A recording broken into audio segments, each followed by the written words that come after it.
2011년 당시 암호화폐 시장을 잠깐 떠올려 보겠습니다.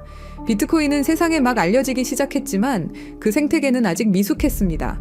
거래는 느렸고 수수료는 비쌌으며 채굴 난이도는 급격히 오르고 있었죠. 당시 마운트 곡스를 세웠던 개발자 제드 맥케일럽은 누구보다 이 문제를 잘 알고 있었습니다. 이 방식으로는 결국 한계에 부딪히고 말 거다. 채굴 없는 더 빠른 시스템이 필요하다라고 말이죠. 그때 제드 곁에 합류한 인물이 있습니다. 바로 천재 개발자 아서 브리토입니다. 브리토는 합의 알고리즘에 매달리며 제드와 함께 전혀 다른 방식의 디지털 화폐 시스템을 설계하기 시작했죠.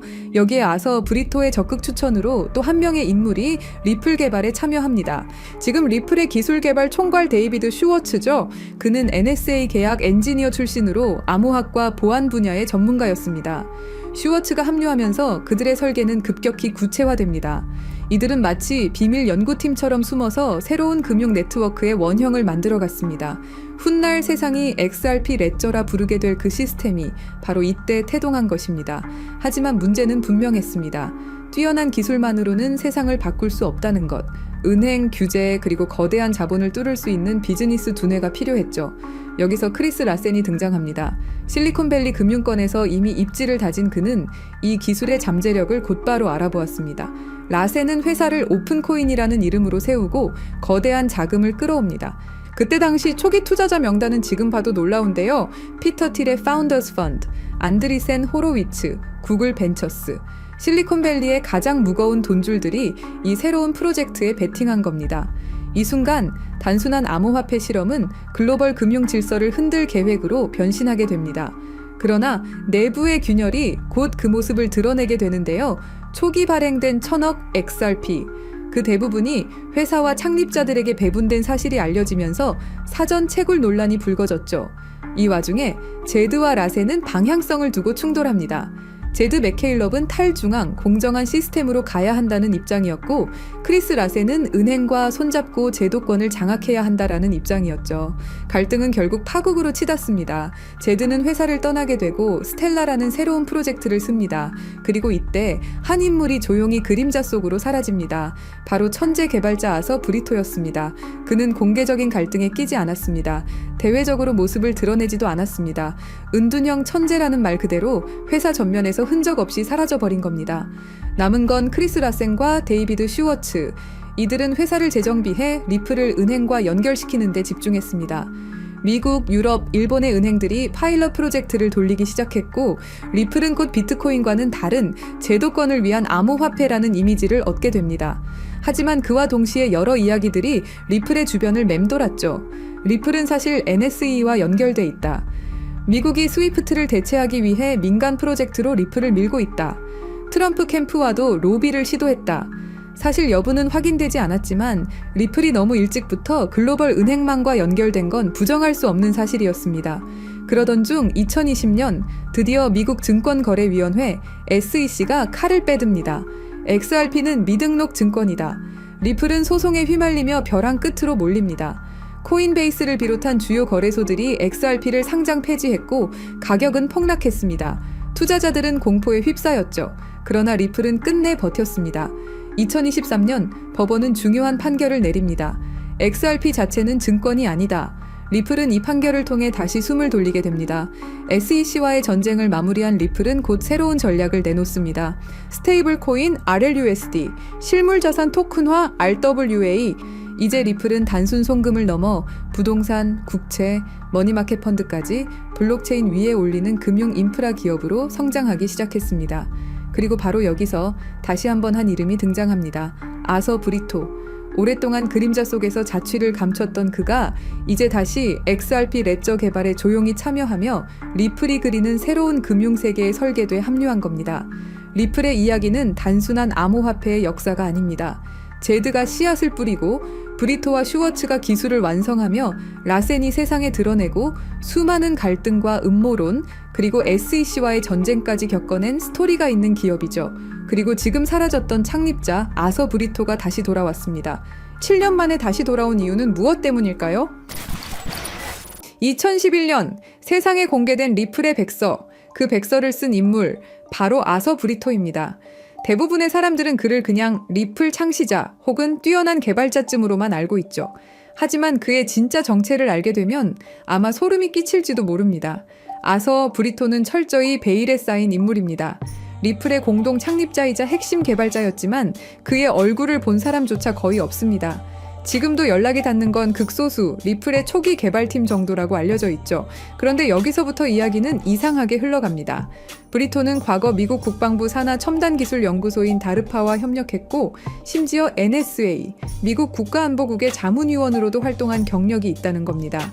그리고 놀라운 건 현재 리플의 최고 기술 책임자이자 수석 개발자인 데이비드 슈워츠 역시 바로 NSA 출신입니다. NSA가 어떤 곳인가요? 2013년 내부 고발자 에드워드 스노든이 세상에 폭로한 그 이름, 미국 전역을 대상으로 불법 감청과 감시를 벌이던 그야말로 딥스테이트의 핵심 정보기관으로 지목된 바로 그 조직입니다. 여기서 우리가 주목해야 할 건 이건 더 이상 단순한 개발자의 경력이 아니라는 겁니다. 브리토와 슈워츠는 딥스테이트와 암호화폐를 연결짓는 결정적 인물일 수 있다는 거죠. 그리고 가장 수상한 대목, 아서 브리토는 리플 백서를 발표한 직후 갑자기 세상에서 사라졌습니다. 완전히 말 그대로 증발해버린 겁니다. 왜일까요? 답은 의외로 간단할 수 있습니다. 임무 완료. 시스템은 구축됐고 그의 자리를 대체할 사람, NSA 출신 데이비드 슈워츠도 남겨두었습니다. 그 후 리플은 진심으로 혁신을 추구하기 시작했습니다. 직원들은 진짜로 금융 시스템을 바꿀 수 있다고 믿었고 투자자들도 이 기술의 가능성에 매료됐죠. 그리고 그게 바로 딥스테이트의 진짜 계획이었습니다. 가짜 열정은 금방 들통납니다. 하지만 진짜 열정으로 만든 기술은 완벽한 도구가 됩니다. 의심할 수 없게 되니까요. 리플이 성공할수록 더 많은 은행들이 채택할수록 더 많은 사람들이 신뢰할수록 그들의 계획은 조용히 그러나 치밀하게 완성되어 가고 있었던 겁니다.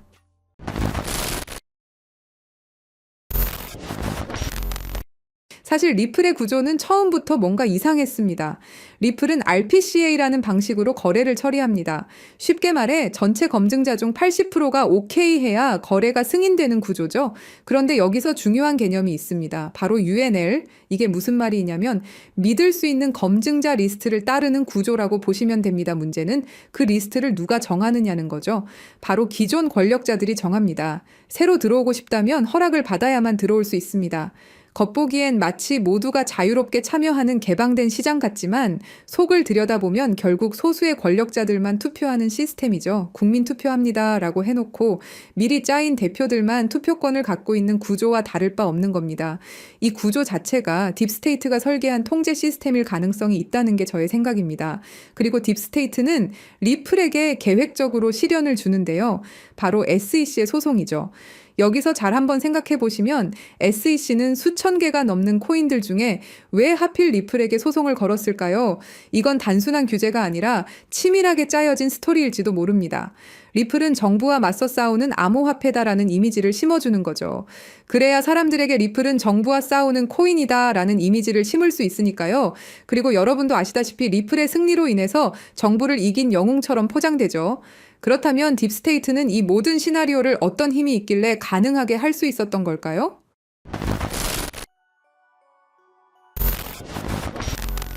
딥스테이트란 무엇일까요? 그것은 선출되지 않은 권력 집단입니다. 정부 안에 또 다른 정부가 숨어 있는 것이죠. 대통령이 바뀌어도 정권이 바뀌어도 그들은 그 자리에 남아 실제 권력을 쥐고 흔들어댑니다. 그렇다면 그들은 누구일까요? 지금까지 딥스테이트로 거론되는 인물들은 크게 5가지로 분류됩니다. 첫째, 30년 넘게 정부에 몸담은 영구직 고위 관료들입니다. 둘째, CIA, NSA, FBI 등 정보기관의 실세들이 있죠. 셋째, 달러를 찍어내는 연방준비제도 이사회 임원들입니다. 넷째, 10조 달러를 움직이는 월스트리트 거대 자산운용사들이 있고요. 다섯째, 전쟁을 통해 이익을 얻는 군산복합체 경영진들이 있습니다. 이들의 공통점은 뭘까요? 정권이 바뀌어도 자리를 지키며 진짜 게임을 조종한다는 것입니다. 트럼프가 와도 바이든이 와도 다시 트럼프가 와도 그들은 여전히 그 자리에 있습니다. 그리고 지금 그들의 목표는 현금을 완전히 없애고 모든 거래를 추적 가능한 디지털 화폐로 바꾸는 것입니다.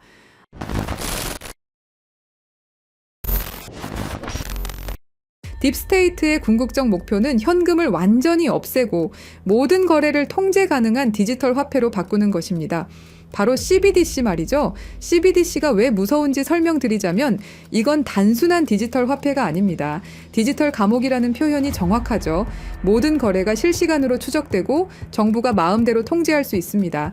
가장 무서운 건 프로그래머블 머니 기능입니다. 정부가 우리 돈에 직접 규칙을 심을 수 있다는 뜻인데요.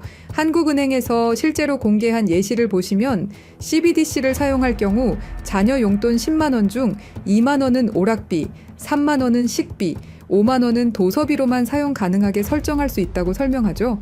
예시는 부모가 자식에게 하는 거라고 하지만 이걸 국가와 국민으로 바꿔보면 어떨까요?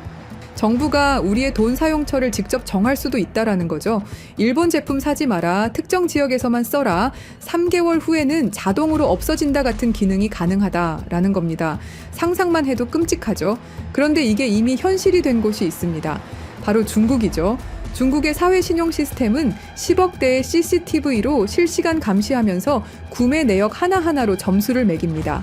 담배 사면 감점, 기저귀 사면 가점, 점수가 낮으면 기차표도 살 수 없죠. 실제로 2020년까지 490만 명이 항공여행 금지, 165만 명이 기차여행 금지를 당했습니다.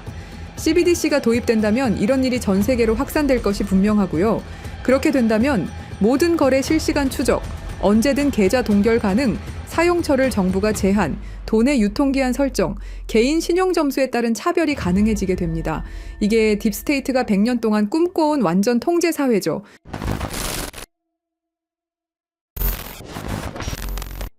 하지만 예상치 못한 변수가 나타났습니다. 미국의 대통령이죠. 도널드 트럼프는 공식 석상에서 딥스테이트를 자신과 미국을 방해하는 정부 내 숨은 권력 집단이라고 규정해버립니다. 그리고 워싱턴의 기득권 정치 세력과 정보기관들이 뒤에서 조종하며 정책을 방해하고 각종 수사를 만들어낸다고 발언하죠. 트럼프는 이 딥스테이트를 미국의 적이라 말했고 재임 중엔 이들의 기밀 접근을 차단하는 조치도 취했습니다. 딥스테이트를 청산해야 할 내부의 적으로 보고 있고 반드시 제거하겠다고 다짐했었죠. 그러면서 트럼프가 CBDC를 제외시키고 선택한 게 바로 스테이블 코인입니다. 트럼프 대통령은 달러 기반 스테이블 코인은 달러의 지배력을 더욱 강화하는 데 기여할 것이라고 강조했습니다. 그리고 2025년 7월 18일 트럼프 대통령이 지니어스 법에 서명하면서 스테이블 코인의 법적 기반이 완성되었습니다. 이건 딥스테이트의 CBDC 계획에 대한 직접적인 도전장이었죠. 이제 두 시스템이 정면으로 충돌하고 있습니다.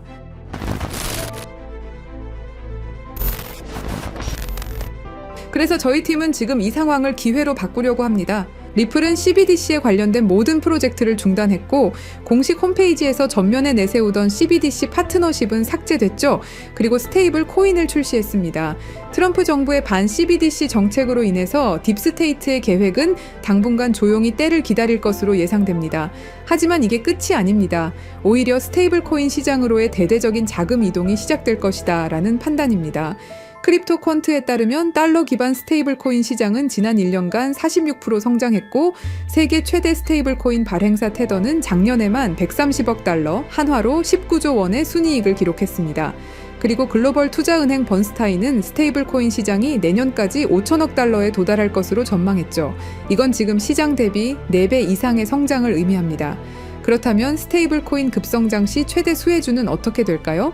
여기서 핵심은 스테이블 코인이 폭발적으로 성장할 때 그 생태계를 뒷받침하는 다양한 인프라들이 함께 급등할 것이라는 점입니다. 주목해야 할 플레이어들은 정해져 있습니다. 직접적으로 보자면 서클, 테더, 월드리버티 파이낸셜이 있겠죠. 하지만 투자자 입장에서는 다른 관점을 생각해 봐야 됩니다. 인프라 생태계, 여기가 진짜 핵심이라고 할 수 있습니다. 스테이블 코인 거래량이 폭발하게 되면 뒷받침할 다양한 블록체인 생태계에 대한 수요가 기하급수적으로 증가할 겁니다. 현재 주류 체인들로는 절대 감당할 수 없는 수준의 거래량이 몰려오겠죠. 그때 필요로 하는 블록체인 기술은 고성능 레이어 1, 블록체인을 통한 대용량 거래 처리 능력, 레이어 2, 사이드체인 같은 확장 솔루션, 분산형 거래소 프로토콜, 디파이 네트워크, 브릿지 프로토콜 등이 있습니다. 느낌이 오셨나요? 우리는 이 흐름으로 최대 수혜를 받을 수 있는 프로젝트에 투자를 해야 됩니다. 이 중에서도 특히 주목해야 할 프로젝트가 바로 입니다. 이 코인은 지금 어떤 상호 운용성 제공업체보다도 더 많은 블록체인을 연결하고 있고 그 격차는 계속 벌어지고 있습니다. 서클과 같은 주요 기업들과의 파트너십을 통해 USDC와 EURS의 크로스체인 전송을 이미 지원하고 있죠. 파이어블락의 데이터에 따르면 2024년 스테이블 코인은 플랫폼 거래량의 거의 절반을 차지했으며 전 세계 USDC와 USDT 거래량의 상당량이 이미 이 코인을 통해 라우팅되고 있습니다. 이 코인은 30개 이상의 주요 메이저 네트워크를 연결하고 연결된 체인의 수정이 필요 없다는 큰 장점이 있습니다. 전 세계 굵직한 은행 금융기관들과 파트너십은 당연한 이야기죠. 글로벌 블록체인 상호 운용성 시장은 연간 25%에서 30% 성장하여 2030년까지 수십억 달러 규모에 달할 것으로 예상됩니다. 스콧 베센트 재무장관이 공식적으로 언급한 수조 달러 규모의 미국 국채 수요는 스테이블 코인 담보로 들어갈 국채 수요를 의미합니다. 이건 단순한 예측이 아닌 미국 정부의 공식 계획이며 스테이블 코인 시장의 기하급수적 성장을 의미합니다. 결국 이것은 단순한 투자 기회를 넘어서 우리가 어떤 미래에 베팅할 것인가의 문제입니다. 딥스테이트의 완전 통제 시스템은 트럼프로 인해 긴 휴식기에 들어갈 겁니다. 스테이블 코인이 CBDC를 완전히 대체하는 시나리오에서 그 막대한 생태계를 구성하는 핵심 인프라 프로젝트들이 상상을 초월하는 성장을 보일 것은 분명하죠. 스테이블 코인 생태계의 폭발적 성장과 함께 이 코인이 어떤 역할을 할지 함께 지켜보면 좋겠습니다. 그래서 이 중요한 정보를 구독자 여러분께 공유해 드리려고 하는데요. 공유 드리기 전에 아직도 안 누르셨다면 구독과 좋아요로 저희 채널에 힘을 더해 주시길 부탁드리겠습니다. 그리고 이 정보가 정말 필요하다고 느끼는 분들은 설명란에 있는 네이버 폼에 신청을 남겨주시면 확인되는 분들부터 차례대로 직접 안내드리겠습니다. CBDC는 통제사회로 가는 지름길이고 개인의 금융 자유를 제한하는 프로젝트입니다. 우리는 어떻게든 막아내야 합니다. 끝까지 시청해주셔서 감사합니다.